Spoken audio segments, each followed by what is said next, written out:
Alors justement sur cette finale, c'était effectivement un remake de celle de 2021 et on il avait fini en pleurs, hein, sur sa chaise. On se souvient de ces images 2 ans plus tard, c'est sourire aux lèvres qui soulève le trophée et c'est loin d'être anodin parce qu'effectivement au niveau tactique et technique, il a pratiqué un tennis proche de la perfection.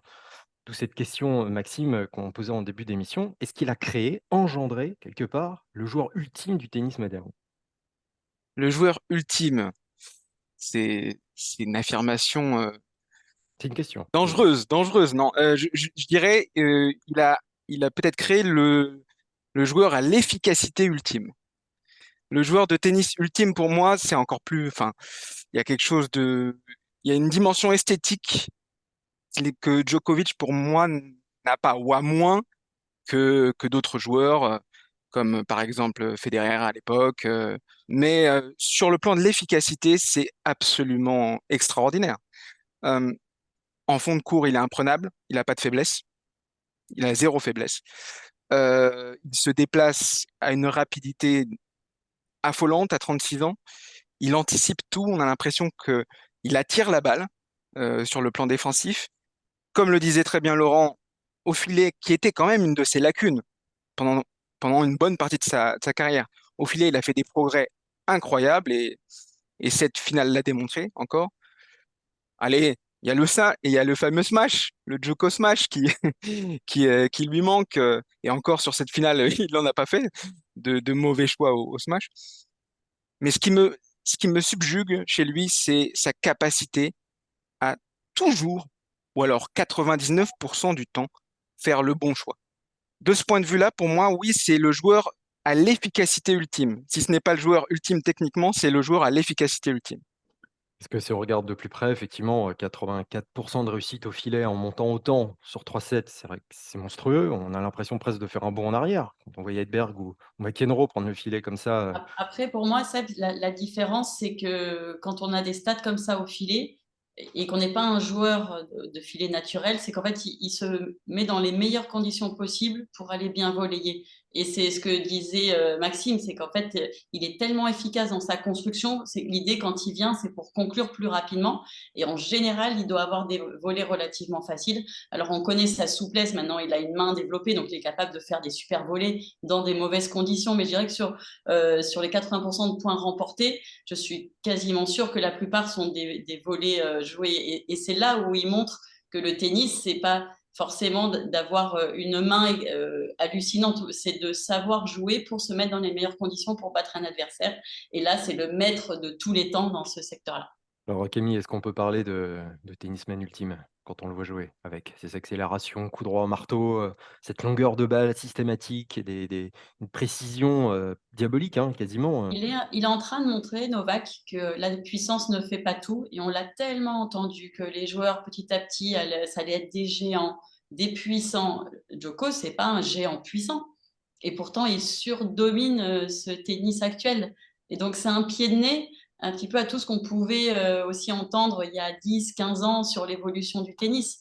Il est en train de montrer, par contre, que physiquement, on est obligé d'être hors norme pour pouvoir tenir une intensité sur une durée de match et une durée de tournoi en Grand Chelem.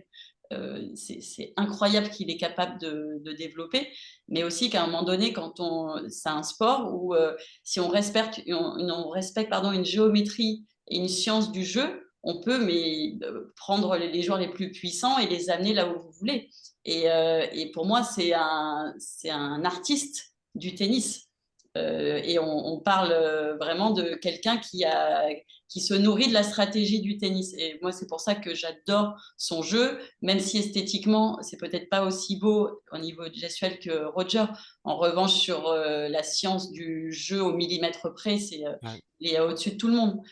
Et donc, c'est un peu un pied de nez au côté très pragmatique. Il faut des grands, il faut de la puissance. Ben, le tennis, c'est pas un sport linéaire avec juste de la puissance. Et donc, j'aime cette façon d'imaginer le tennis moderne. c'est quoi le coup qui t'impressionne le plus, Laurent, chez lui, au final? C'est pas un coup, c'est le côté géomètre, son utilisation de chaque centimètre carré du cours. Et ça, je suis vraiment d'accord avec Camille, c'est une forme d'art d'être capable de faire ça.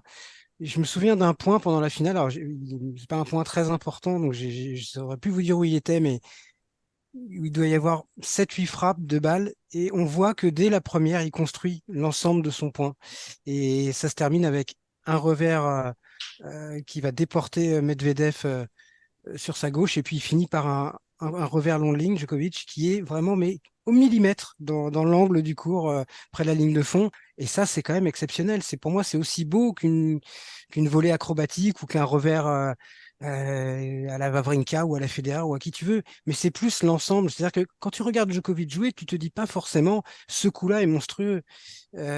Parfois même, tu te dis, mais pourquoi il est aussi difficile à battre alors que en apparence, comme ça, il y a presque rien de super impressionnant. Le problème, c'est que l'ensemble de tout ça, euh, c'est que ça donne quelque chose de quasiment insoluble.